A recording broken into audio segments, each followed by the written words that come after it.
Rajesh CISA గారు, SP Akhil Mahajan గారు, ITD PO Yuvraj మర్మాడ్ గారు, ఏఎస్పీ కాజల్ గారు, విటలి ఏఎస్పీ మౌనిక గారు, పీఠాధిపతి వెంకట్రావు గారు, స్థానిక సర్పంచ్ దుకారాం గారు, అదేవిధంగా ఆనందరావు చైర్మన్ గారు, డిసిసి అధ్యక్షులు నరేష్ యాదవ్ గారు, అదేవిధంగా ఆడే గజేందర్ గారు, మార్కెట్ కమిటీ చైర్మన్లు, అదేవిధంగా సర్పంచ్లు, జిల్లా మేడి అమృతరావు గారు, అదేవిధంగా మీడియా మిత్రులు, చిన్నారులు అందరూ కూడా మనస్ఫూర్తిగా ధన్యవాదాలు తెలియజేస్తూ, అదేవిధంగా ఏనాడు రాని విధంగా ఈసారి మేము ఎక్కడైతే అసెంబ్లీ సమావేశాలను ఆహ్వానించినా మరి ముఖ్యమంత్రి గారికి కూడా మా నెసరం వంశంతోటి చనాగా కోట దగ్గర కల్పించిన సరే నేను ఇప్పుడు రానికనే నెక్స్ట్ టైం వస్తానని మార్చ్లో వస్తానని నాకు మొన్న సీఎం గారు కూడా మాటిచ్చారు. దాంతోపాటు నిన్న రాత్రి మన ఉప ముఖ్యమంత్రి బట్టి విక్రమార్క గారు,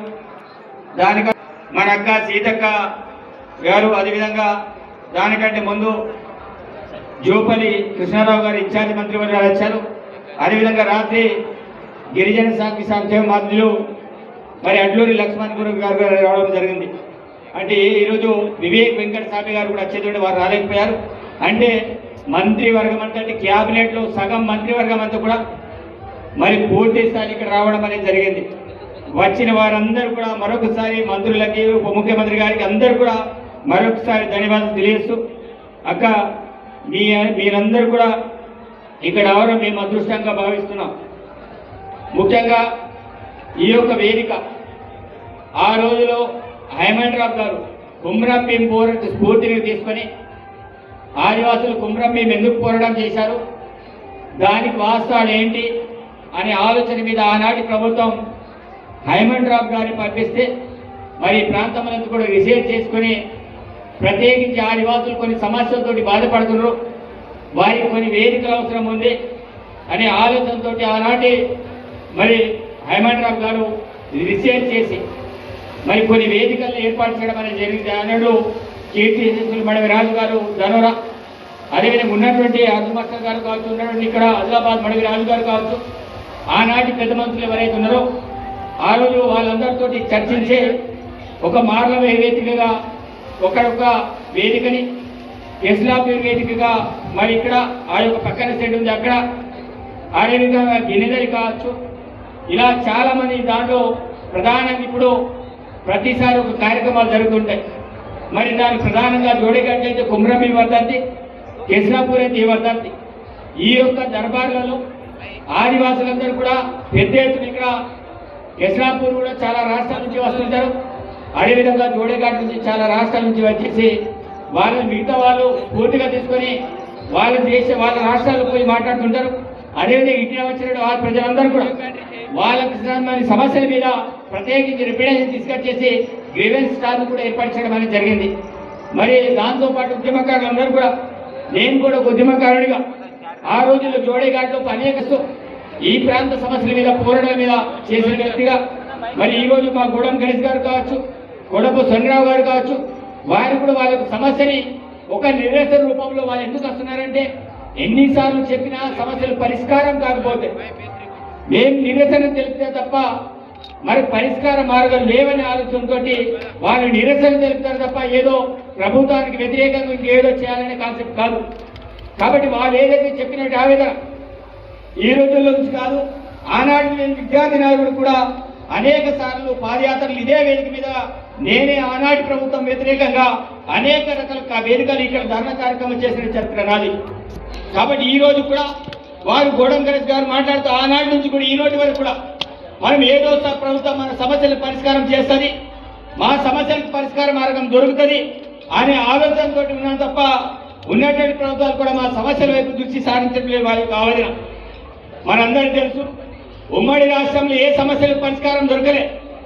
ఇదే ప్రాంతాన్ని కాదు, తెలంగాణ రాష్ట్రాన్ని కోరుకున్నదే ప్రత్యేకించి నీళ్లు నిధులు నియామకాల కోసం. మరి నీళ్లు నిధులు నియామకాల కోసం కొట్లాడి తెచ్చుకున్న తెలంగాణ రాష్ట్రంలో అందరినీ విస్మరించారు, ఎవరు కూడా డెవలప్మెంట్ చేయలే. ఈ ప్రాంతంలో కుమ్రం పోరాటం చేశారు, కుమ్రం పోరాటం పూర్తిగా మరి ఈ ప్రాంతవాసులకు న్యాయం జరగలే. మరి నీళ్లు ఈ ప్రాంతానికి రాలే, నిధులు రాలే, ఏది కూడా కాలే. ఈరోజు మా సోదరు గారు చెప్పారు కొన్ని లక్షల కోట్లు ఖర్చు చేశారు, కానీ మాకేం న్యాయం జరగలేదని వారు అనుకున్నారు. అందుకే ఆ రోజుల్లో గౌరవ ముఖ్యమంత్రి పీసీగా ఒక నమ్మకం విశ్వాసం కలగాలని మన ప్రాంతం నుంచే తన యొక్క దళిత కార్యక్రమాన్ని ఆదిలాబాద్ జిల్లా నుంచే మరి మొదలు పెట్టడం జరిగింది. ఈ ప్రాంతం నుంచే పట్టి విక్రమ గారు పీపీ నుంచి తన యొక్క పాదయాత్రను స్టార్ట్ చేయడం అనేది జరిగింది. అందుకే నేను మొన్న ముఖ్యమంత్రి వచ్చేప్పుడు చెప్పిన, అన్న మన ప్రాంతం నుంచి మనం అన్ని చేశాం, కానీ సమస్యలు ఉన్నాయి, వాటి అన్నింటి కూడా పరిష్కారం చేయాల్సిన బాధ్యత మన మీద ఉన్నది.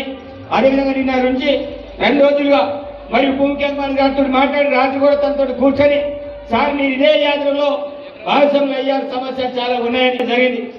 ఈ రోజు ఈ ప్రాంతవాసులందరూ కూడా ఇక్కడ నుంచి మొదలుకుంటే భద్రాచలం వరకు కూడా గోదావరి పరివార ప్రాంతం అంతా కూడా ఆదివాసులు ఉంటారు. ఈ గోదావరి ప్రాంతం అంతా కూడా అనేకమైన సమస్యలతోటి ఆదివాసులు కూడా కొట్టుమిట్టాడుతున్న ఆ విషయం మీ అందరూ తెలుసు. దాంతోపాటు మన ముఖ్యమంత్రి గారు చెప్పారు, బాసర్ నుంచి మొదలుకుంటే భద్రాచలం వరకు కూడా ఒక టూరిజం ప్రాంతం లాగా దేవాలయాలు ఎన్నైతున్నాయో ఆ దేవాలయ డెవలప్మెంట్ చేయాలనే ఆలోచన ముఖ్యమంత్రి గారిది. దాంతోపాటు ఇంతకుముందు మా చిన్నారు దాంతోపాటు మన గుసా నృత్యం చేశారు. మీరు దేవాదాయ శాఖ మంత్రులుగా ఈరోజు మాకు మధ్యలో కాకపాయ దేవస్థానం ఉంటుంది, గుడిరేవు దగ్గర. ఆ యొక్క దేవస్థానాన్ని కూడా గుర్తించాలి, తప్పకుండా అక్కడ ఒక పుణ్యస్థానాలు జరగాలి, తప్పకుండా కారిడార్లో దాన్ని కూడా మనం గుర్తించాలి అని సందర్భంగా మీకు విజ్ఞప్తి చేస్తున్నాను. అదేవిధంగా మరి ఈ ప్రాంతంలో సమస్యలు చాలానే ఉన్నాయి, కానీ ప్రధానమైన సమస్య ఎందుకంటే అందరికీ తెలుసు, ప్రభుత్వం ఏర్పడడానికి కూడా ప్రధానమైన కారణం ఆదివాసులందరూ కూడా మన పక్షాన మన ప్రభుత్వం పక్షాన ఉండడానికి కారణం కేసీఆర్ ఆ రోజుల్లో చెట్లకు కట్టుకొని ఈరోజు ఆదివాసి బిడ్డల్ని గుర్తుకోవాలని కావచ్చు, అదేవిధంగా ఇక్కడ దండపల్లి దగ్గర కావచ్చు, అనేక ప్రాంతాల్లో కట్టుకొని కొట్టే చరిత్రను గుర్తు చేసి ఆదివాసులకు అండగా ఉండే ప్రభుత్వం కాంగ్రెస్ ప్రభుత్వమే, ప్రజాప్రభుత్వమే ఆలోచనతోటి ఆ రోజుల్లో పోడు భూములు ఇచ్చింది కాంగ్రెస్ పార్టీ, ఇంద్రమిల్ ఇచ్చింది కాంగ్రెస్ పార్టీ, ఐటీఐని నిర్మించింది కాంగ్రెస్ పార్టీ. మన బతుకులు ఈ 10 సంవత్సరాలు మారలే, తప్పకుండా రేవంత్ రెడ్డి గారి ప్రభుత్వం, రాహుల్ గాంధీ ప్రభుత్వం వస్తేనే మన బతుకులు మారితేనే ఆలోచనతోటి మన పక్షాన్ని నిలబడి ఈ రోజు ఇక్కడ నుంచి మొదలుపెట్టి అక్కడి వరకు, అదేవిధంగా మహబూబ్ నగర్ చెంచులు వాళ్ళందరూ కూడా ముక్కుబడిగా మన పక్షాన్ని నిలబడి ఈ రోజు ప్రజా ప్రభుత్వంలో ఏర్పాటు చేయడంలో ప్రధాన పాత్ర ఈ రోజు ఆదివాసులు ఉంది. కాబట్టి వాళ్ళు ఈ రోజు కోరుకునేది ఒకటే, ఈ రోజు ప్రధానమైన సమస్యలు ఈ రోజు పోడు సమస్య మనం అందరం కూడా ఆ రోజున మాట ఇచ్చాం, సక్సెస్ అయిన మాటలు కాలే. నిన్న పట్టి విక్రమ గారు ఈరోజు ఇంటిగ్రేటెడ్ స్కూల్ స్టార్ట్ చేస్తూ చాలా స్పష్టంగా చెప్పడం జరిగింది. పిఓ గారు కూడా మరి కలెక్టర్ గారు కూడా 1000 అప్లికేషన్లు వచ్చే సెక్షన్ ఈ రోజు పట్టాలు ఇస్తామని నిన్న ఒక 100 మందికి ఈ రోజు సక్సెస్ అంటే చచ్చిపోయిన వాళ్ళకి పట్టాలు ఇవ్వడం జరిగింది. దానిలో భాగంగా మీ చేతుల మీద ఇంకా 9 మందికి ఇక్కడ పట్టాలు ఇస్తున్నాం. అదేవిధంగా ఆదివాసీ బిడ్డల్ని నేను కోరేది ఒకటే, ఎవరైతే చనిపోయారో వారందరికీ పట్టాలు ఇచ్చే బాధ్యత మారి, అదేవిధంగా ఏవైతే సర్వే కాని పోడు భూములు ఉన్నాయో ఆ యొక్క భూములు కూడా సర్వే చేయించుకొని పట్టాలు ఇప్పించే బాధ్యత మాది. మేము కొత్త వాటి జోలికి వెళ్ళాం, కానీ పాత దాన్ని అయితే ఏది కూడా వదలం. అది మా ఆదివాసుల యొక్క నినాదం. కాబట్టి ఆదివాసులు నేను విజ్ఞప్తి చేస్తున్నాను, కొత్త భూములు కొట్టేది ఎక్కడ కూడా లేదు, కానీ పాత దాన్ని మాత్రం వదిలేది కూడా లేదు. కాబట్టి ఏవైతే పోడు భూములకు సంబంధించిన తప్పకుండా దాన్ని సర్వే చేయించుకొని వారందరికీ పోడు భూములు పట్టి పిడిచడానికి మనం అందుకు కంపల్సరీ గిరిజన సంక్షేమాలతో మాట్లాడి ఆ యొక్క పోడు భూములతోటి వీలైతే పట్టాల కోసం ఏదైనా రివ్యూ మీటింగ్ పెట్టుకొని ఆ పోడు భూములకు పట్టాలు ఇచ్చే ప్రయత్నం చేయాలి.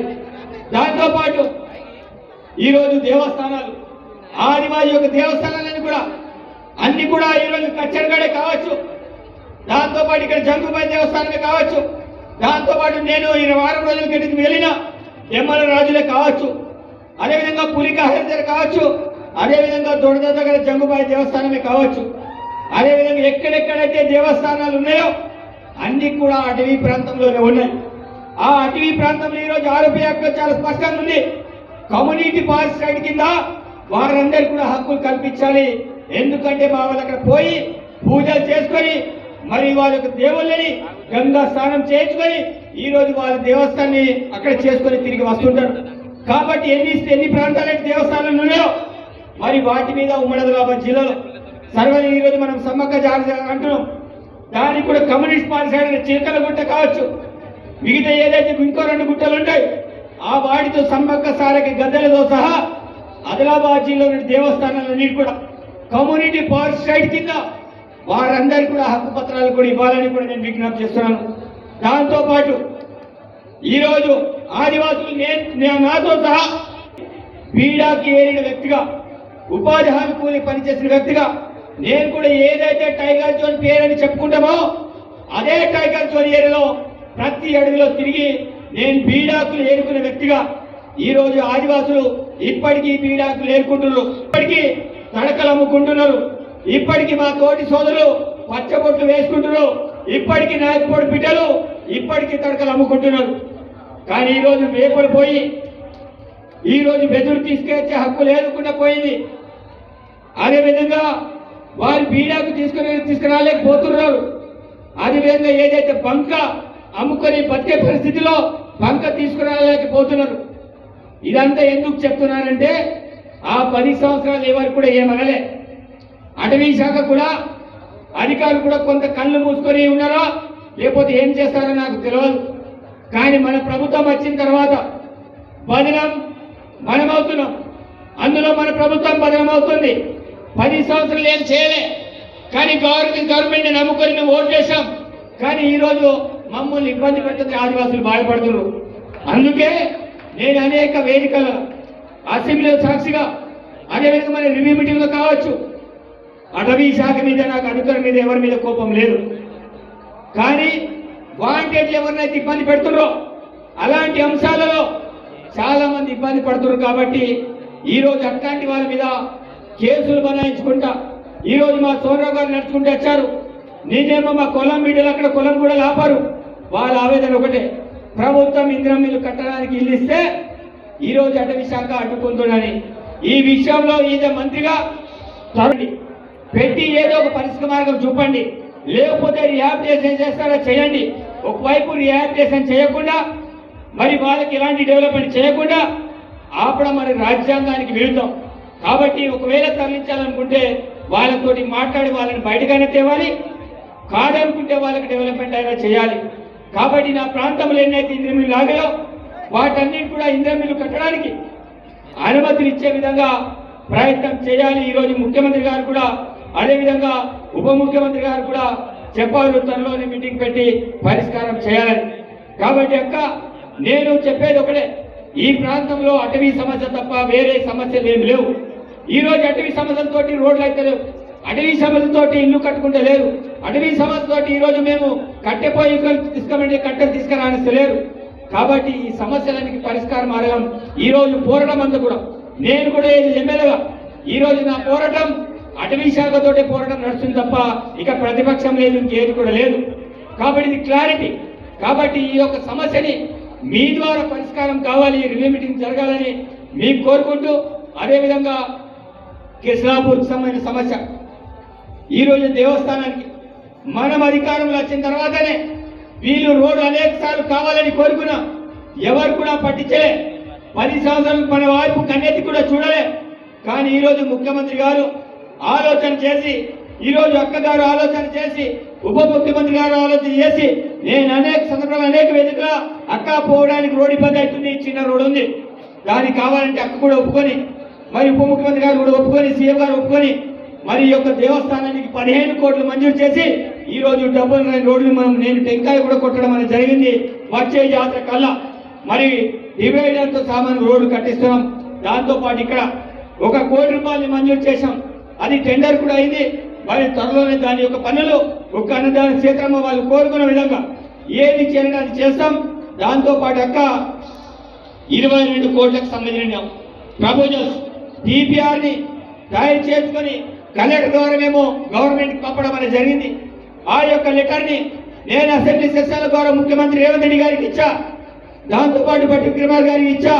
అదేవిధంగా ఈరోజు మీకు కూడా ఇవ్వడానికి మొన్న కూడా నేను తీసుకొచ్చినా, ఈరోజు కూడా కిస్లాపూర్ సాక్షిగా అదే ఒక ప్రపోజల్ ఈరోజు పట్టుకొని వచ్చిన 22 కోట్లకు సంబంధించిన అనౌన్స్మెంట్ ముఖ్యమంత్రి గారు మొన్న నిర్మల్ వస్తే ఆ మీటింగ్లో చెప్పడం అనేది జరిగింది. దాంతోపాటు ఈరోజు మట్టి విక్రమార్ గారు నాకు పొద్దునే ఈ యొక్క కొండా సూర్య ద్వారా దేవాదాయ శాఖ ద్వారా 22 కోట్లకు సంబంధించిన ఏదైతే ఇచ్చారో దాని మీద అనౌన్స్మెంట్ చేయమని చెప్పారు. అది మీ నోటి ద్వారా అనౌన్స్మెంట్ కూడా ఈ రోజు 22 కోట్లకు సంబంధించిన ఏదైతుందో దాని అనౌన్స్మెంట్ కూడా చేయాలని కోరుకుంటున్నారు. కాబట్టి ఇంకా కొన్ని సమస్యలు మన వాళ్ళు చెప్పారు, కమ్యూనిటీ పార్సైడ్ చెప్పా, దాంతోపాటు ఇచ్చారు. మన గవర్నమెంట్లే నేనే చెప్పి అన్న 10,000 సరిపోతలేవండి, గౌరవ ముఖ్యమంత్రి గారు ఒప్పుకొని 15,000 ఇచ్చారు. మరి ఈసారి కూడా ఆల్రెడీ కలెక్టర్ గారు కూడా ప్రపోజల్ పంపించారు, 1,50,00,000 మనకు రావాలి. అదే టైంలో ఎన్నికలు అవన్నీ ఉండడం వల్ల మరి 15,50,00,000 రిలీజ్ చేయలేదు. మరి ఇంతకుముందు మనము దేవుడు కూర్చున్నప్పుడు ఆ మహిళలందరూ కూడా గుర్తు చేశారు, సార్ పోయినసారి మాకు 15,000 ఇచ్చారు, ఈసారి మాకు డబ్బులు రాలేదని. ఇమీడియట్లీ బట్టి విక్రమార్క గారు మాట్లాడారు. త్వరలో నేను హైదరాబాద్ వెళ్ళిన తర్వాత అక్కడికి కూడా గుర్తు చేస్తున్నా, 1,50,00,000 మంజూరు చేసి ఏవైతే దండేరీలకి మరి 15,000 చొప్పున డబ్బులు కూడా రిలీజ్ చేయాలని ఈ సందర్భంగా కూడా నేను విజ్ఞప్తి చేస్తూ బట్టి విక్రమార్క గారు కూడా రిలీజ్ చేస్తానని కూడా మాట ఇవ్వడం అనేది జరిగింది. కాబట్టి ఆ యొక్క దండారి డబ్బులు కూడా మరి రిలీజ్ చేయడానికి కూడా వారందరూ కూడా సిద్ధంగా ఉన్నారని తెలియజేస్తూ, ప్రత్యేకించి ఈరోజు ఇన్ని సమస్యలతోటి మీరందరూ కూడా ఇక్కడ ఉద్యమకారులు కావచ్చు, ఇక్కడ వచ్చిన ప్రజలు కావచ్చు, నేను మొన్న రివ్యూ మీటింగ్ కూడా పెట్టినప్పుడు సెకండ్ రివ్యూ మీటింగ్ కూడా పెట్టినాక మరి ఇక్కడ దర్బార్లో వచ్చిన అప్లికేషన్ నెక్స్ట్ ఇయర్ ఈ రోజు ఎన్నైతే వస్తాయో పిఓ గారికి విజ్ఞప్తి చేస్తున్నాను, ఎన్నైతే అప్లికేషన్ వస్తే వచ్చే దర్బార్లో ఎన్నైతే 500 అప్లికేషన్లు వస్తే దాంట్లో 400 మేము పరిష్కారం చేసామని చెప్పడానికి ఈ వేదికల పనికి రావాలి. ఈ యొక్క దర్బార్ కల్లా ఈ యొక్క వేదిక నుంచి ఈసారి తీసుకున్న అప్లికేషన్లో ఎన్ని పరిష్కారం అయితే అన్ని కూడా పరిష్కార మార్గాలు వచ్చే పద్ధతి కల్లా మన వచ్చే దర్బార్ కల్లా చూపాలని మరి విజ్ఞప్తి చేస్తూ, ప్రత్యేకించి ఇప్పటికే చాలా ఆలస్యమైంది, మరి ఇక్కడ వాళ్ళందరికీ కూడా ఆకలి అవుతుంది. మరి అక్కగారు కూడా మరి మిగతా కార్యక్రమాలు వెళ్ళాలి. ఎవరు కూడా అన్యతకు భావించి కూడా మీరందరూ కూడా ఇంత ఓపిక మంత్రుల కోసం అందరూ కూడా ఎదురు చూశారు. తప్పకుండా ముఖ్యమంత్రి గారు కూడా మార్చి కల్లా తప్పకుండా దేవస్థానానికి వస్తా, పూజ చేస్తా, అన్ని రకాల అభివృద్ధి చేస్తానని మాటిచ్చారు. నేను ఈ ప్రాంత ఎమ్మెల్యేగా ఈ ప్రాంత ప్రజలందరూ కూడా మరొకసారి మాటిస్తున్నాను, మీరు ఏ నమ్మకంతో అయితే నన్ను గెలిపించి చట్టసభలో పంపించారో అదే నమ్మకంతో ఈ ప్రాంత సమస్యల మీద గలమెత్తుతా ఆ సమస్యల పరిష్కారం కోసం నిరంతరం కృషి చేస్తానని తెలియజేస్తూ, ప్రత్యేకించి నాకు అవకాశం ఇచ్చిన ఈ యొక్క మిశ్రమ వంశతోకి అదేవిధంగా అక్కగారికి కలెక్టర్ గారికి ప్రత్యేకమైన ధన్యవాదాలు తెలియజేస్తూ మీ అందరూ సెలవు తీసుకుంటున్నాను. ధన్యవాదాలు. ఇప్పుడు 9 మంది ఎవరైతున్నారో ఆ యొక్క పాస్బుక్ దారులు 9 మంది మాత్రమే రావాలి. వాళ్ళు